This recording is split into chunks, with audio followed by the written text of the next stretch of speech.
Okay, so Miss Marvel episode 2, you know the drill. I'm Al, as always. This is the Geek in Review, and I'm going to be talking about spoilers. So if you haven't seen it, watch it. Now Kamala's got her powers, she's glowing, and I mean literally man, she's pretty much Tobey Maguire's Peter Parker once he gets his in the first Spider-Man film, and it won't be the first time or the last time I'm saying it in this review. There's a lot of comparisons here to various Spider-Man properties, and I'm all for it, I love it man. And also a nice reference to Paul Rudd not being ageless as well. After last week when she found out about her powers, I did wonder where this week was going to go, and it doesn't jump into it full much. This show is just really well paced, especially with how it's developing the characters in the story and how it's affecting them, but I'll get to that in a minute. And I like to see this Kamala with a sort of spring in her step, thinking about how many social media followers she could get. And they sort of put this home a few times in this episode about social media. It's one thing that the MCU hasn't really touched on, and I can understand why, because parallels to real life might be a little bit dull, but at the same time, followers and that sort of Instagram and TikTok fame is a metric that we can sadly kind of relate to as well.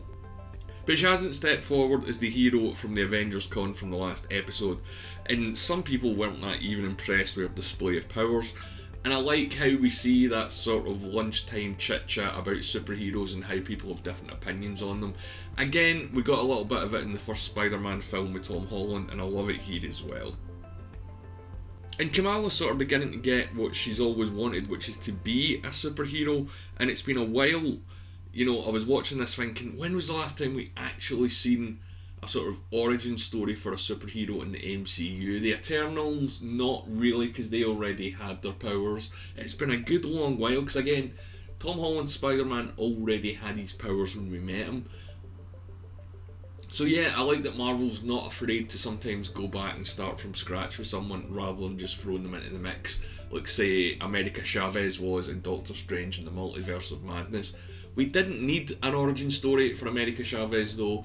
In this story, Kamala Kahn is the absolute heart and soul of it. But the bits where she's sort of learning her powers and how it works, absolutely loved it. It did remind me a little bit of that Shazam film from a few years ago, so maybe they are borrowing from that. But this show is certainly its own thing. It does have a lot of tropes and homages to other properties that I'm going to mention in a moment as well though.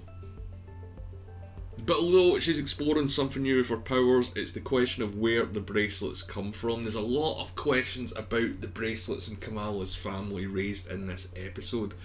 Are they linked to the 10 rings?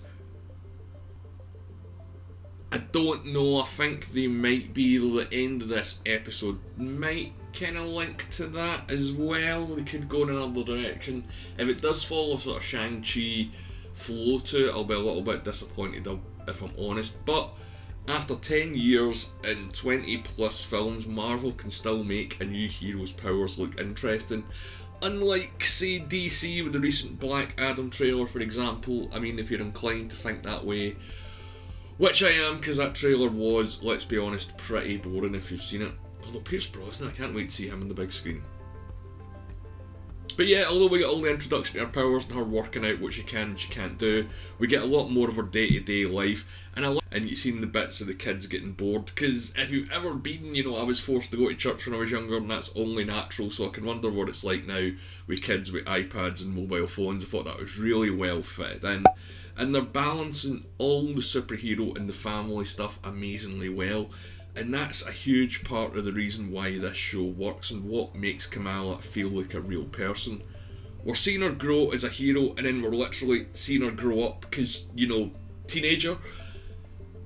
But Bruno's still being friend zoned, and I think, yeah, this could be a running joke online because, man, this guy's not going to have a happy ending when it comes to Kamala and what he wants, or what he hopes for that friendship to spring into, I think. And it always falls to the better looking guy, and isn't that always the way? But when they introduce the new guy, he's not like Flash Thompson kind of jock that you get in the Spider-Man films. He's a surprisingly nice guy.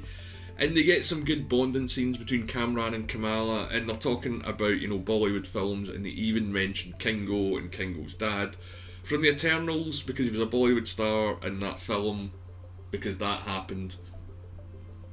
But yeah, Kamran is very likeable, and as soon as he introduced him, I was like, are they going to make this guy a bit of a dick? But no, they went in the other direction, and I'm really happy with that. And Kamala's absolutely buzzing, because this is a sort of, as far as we're aware, her first love. I loved all the sort of musical fantasy stuff. The show does blend a lot of teenage genre tropes very well, including, you know, the awkward moments that I didn't think Marvel were really going to address. We even get a sort of Ferris Bueller line about keeping up with changes happening fast. And yeah, man, this is just a teenager going through life, and if you've been there, look, I've been there a long time ago, and I can still see it, but I do like how it's sort of translated into her own world and her own point of view, with the sort of cliques, or the little, I don't know what you call them, not gangs, but you know what I mean, like cliques you get in high school that are at the Eid Festival. I thought that was a really good way to break down and translate how Kamala's world works if you aren't necessarily familiar with that world, because a lot of people aren't.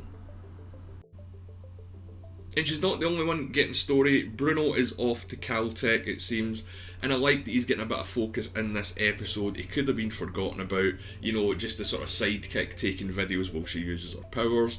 But it's good that he's got something to wrestle with as well as Kamala, and they're not just resorting to the B or the C storyline. He's present throughout, as is the rest of her family, the mum and the dad and the brother, but I'll get to that in a second.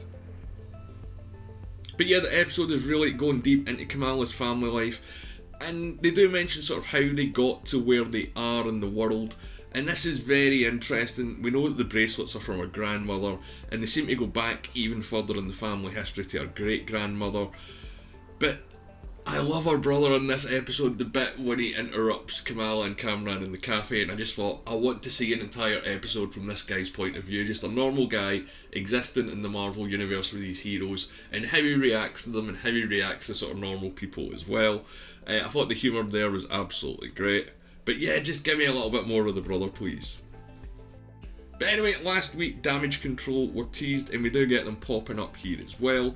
They're after the mystery cosplayer, and the scene where they pull the girl in is very similar to what they done to Peter Parker in the last Spider-Man film. But I'm not sure if these are the bad guys in this show. They think Kamala maybe tried to kill people at the cosplay, so that's why they're going after her. But what are they going to do once they get her? Is it going to be a sort of Sokovia Accord situation where she has to agree to certain things, or are they going to try and rein her in or control her or imprison her? I don't know yet, but whatever they're going to do with Damage Control, I hope that's a theme that they continue through the other shows and the rest of the Marvel media as well. But yeah, as I said, that's in Spider-Man, and there's a lot of Spider-Man feels or tingles in this episode, which isn't a complaint. Again, it really works, and so does this episode. We get more Kamala, more of her family, as well as a pretty solid intro to her powers and how they work. She's not the saviour that she wants to be just yet.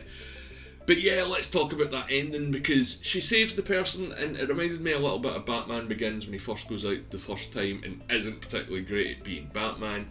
You forget she might be superpowered, but she's a teenager, and if you watch The Boys, you know what it's like when superheroes go into situations and they aren't trained to handle it. Not particularly well for a lot of people involved, so I like that she had to rely on the backup. But the reveal with Kamran and who his mother is, that's totally divergent from the comics, and this is where it might get me a little bit. Marvel has never done a one-to-one adaptation of any of its comics, because why would it? We'd all know what to expect. So I just hope the new elements that they're adding into Kamala's story are going to live up to the rest of the show so far. And how is this all going to link to Brie Larson? Because again, she's surely going to show up at some point. And also, was that a Stark drone that were using from the second Spider-Man film? I think it was. I'm going to go back and take a closer look, because again, Damage Control I think are going to play a huge element in this show, and hopefully in Marvel as well. But I really like this episode, and so far it's my joint favourite Marvel show up there with WandaVision. We're only 2 episodes in, and it could take a dive, you don't know, or it could go in a direction that I don't like. I certainly hope it doesn't. I'm loving everything in this show, all the characters, all the humour, all the superhero stuff, all the family backstory stuff. But as always, that's just my opinion. I want to hear what you guys think. Let me know in the comments below. Did you enjoy this episode as much as the first one? If you didn't enjoy it, let me know why as well. You can follow me as always on Twitter at The Geeks Reviews. My name's Al. If you've made it this far, leave a like on the video and subscribe to the channel. It would mean a lot. Thanks. Bye.